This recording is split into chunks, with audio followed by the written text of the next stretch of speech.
The eyes of the world are now on Rafah.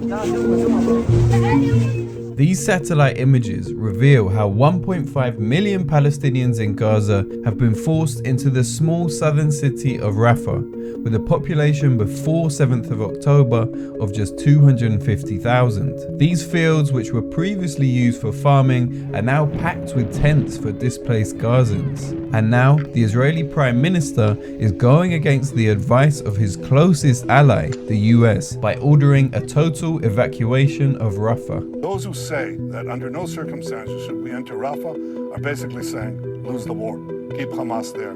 So where should the people in Rafah go? Quoted in Haaretz, the IDF are now telling all of Gaza to go to the only remaining safe zone, the nearby coastal district of Al-Mawasi. At 6 miles or 16 kilometers squared, Al-Mawasi is about the same size as Ben Gurion Airport in Tel Aviv. Just imagine 2.3 million people trying to get into an airport. When Israel's ground troops invaded northern Gaza, Gaza's residents were told to move south, otherwise they would be considered enemy combatants and therefore legitimate targets.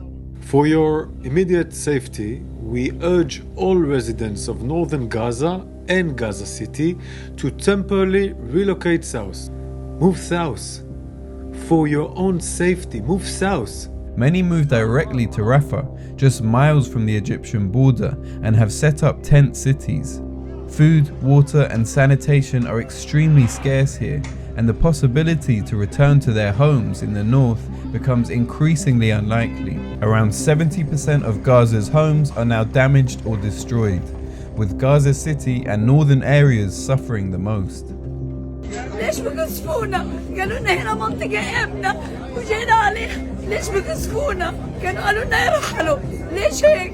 Crammed into smaller and smaller safe zones, with nowhere else to go, the displaced in Rafah, who account for about 65% of Gaza's total population, are now sitting ducks for airstrikes. An Amnesty investigation on 4 recent strikes said entire families were wiped out as they sought refuge, and 45% of those killed were children, including a newborn so young her birth hadn't yet been recorded.